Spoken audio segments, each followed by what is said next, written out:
Today, of course, is a day of remembrance for the 9/11 attacks on America. You're looking at pictures of ceremonies now underway at Ground Zero. 15 years later, the wreckage of the Twin Towers has long since been cleared, and a new tower has risen in their place. Even so, sorrow and healing share the site in equal measure. With Martha Teichner now, we pay our respects.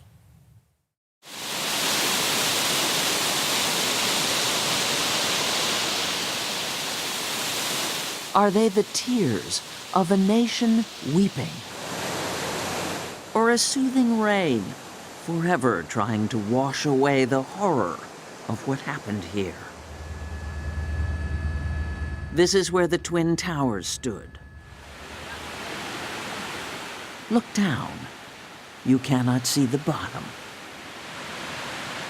And you cannot come here and forget for a moment that achingly perfect blue sky morning, September 11th, 2001. Oh, there's another one. Another plane just hit.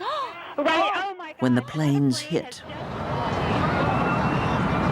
When the towers fell. When nearly 3,000 people died on this spot. It is hallowed ground. But 15 years later, life coexists with death. Some people see a cleansing, a catharsis when they see the water. Others see tears. What do you see? I see tears, but I also see diamonds. Judith Dupre has spent more than 20 years documenting the World Trade Center site and has written a book about its transformation since 9/11.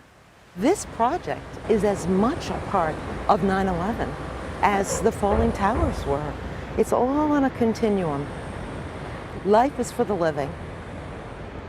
People need to live. It is a way of honoring the dead. Since this memorial opened in 2011, more than 28 million people have gazed at the names of the 9/11 dead, those killed at the World Trade Center, also the 40 who died at Shanksville, Pennsylvania, and 184 others at the Pentagon. A rose means it's someone's birthday. Having your son's name on this panel, what does that mean to you? Hopefully they're not going to forget him. Lee Ielpi's son Jonathan was 29, a firefighter killed in the South Tower. I brought the First Lady of Japan here. She immediately did this.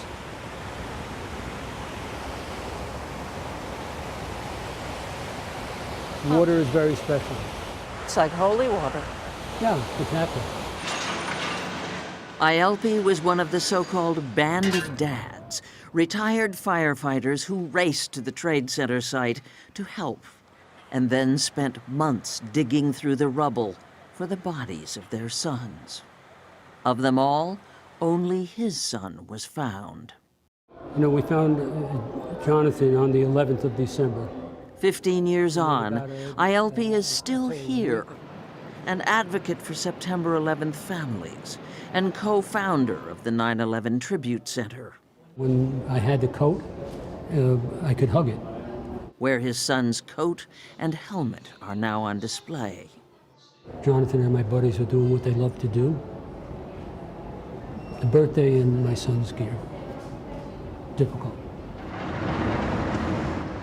9 months after the World Trade Center attacks, the site had been cleared, except for one nearly 60-ton beam, by then covered with the names and photos and jottings of the people who had done the clearing.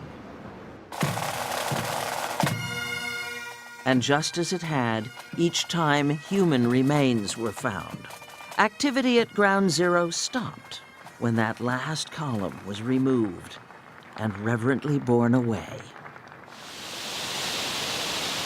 But when the 9/11 Memorial Museum opened in 2014, 12 years later, there it was, the building built around it. When you go there, it all comes back, the feeling you had that day if you lived in New York City. a sickness almost. John was a music and dance king. You're haunted again by the faces of the lost. You know, she had just a wonderful zest for life.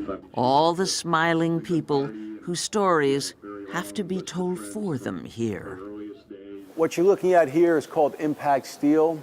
This is where 9/11 begins. On Friday mornings, Greg Carafello is a volunteer docent. I'm a survivor of 2 World Trade, so I was here that day, and I owned a business inside the building, in 2 World Trade South Tower. The owner of a digital printing business in the South Tower, he nearly died on 9/11. His office was destroyed. These stairs are also known as a pathway to freedom. And yet here he is, week after week, right where it happened. What do you get out of it? I get a freedom from that day. What do you mean? There's a certain luggage that you carry since that day. And for me, it's a freedom to speak to the people and to share the experience, but also it's just cathartic. It lets me feel better in sharing my story with them. He's with another printing company now and could work anywhere. But his office is on the 85th floor of the new One World Trade Center. Greg Carafello is the only Twin Towers businessman willing to take a chance on the site again.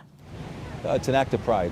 Coming back to one of the greatest buildings that I've ever been involved with, as far as looking at the way it's built and the beauty of it, I think it's a salute to what we do in America. It is 1,776 feet high, counting its spire. And like practically everything else on the 16-acre site, it didn't happen without fights over its design, over its name. One World Trade Center instead of the original Freedom Tower.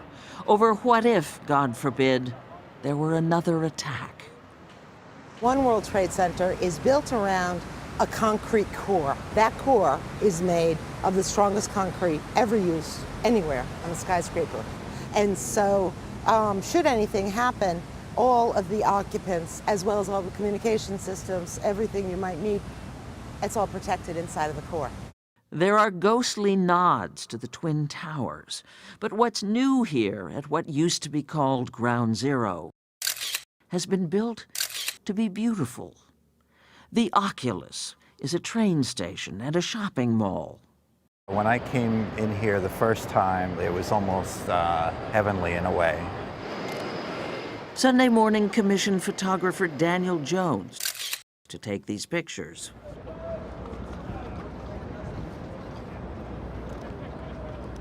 "15 years after 9/11, the World Trade Center is still a work in progress, with as many as 3 buildings not yet even begun. The cost? $15 billion and counting. Too much or a necessary down payment on healing? 26,000 people worked on this site. They gave it their all. And in the process of giving it their all, of doing back-breaking work, they also were the beneficiaries of the redemption that comes with that. They were after completion, they were after wholeness, and there isn't a single person that did not say they worked on this project on behalf of all those who died. It is a place to look down and weep.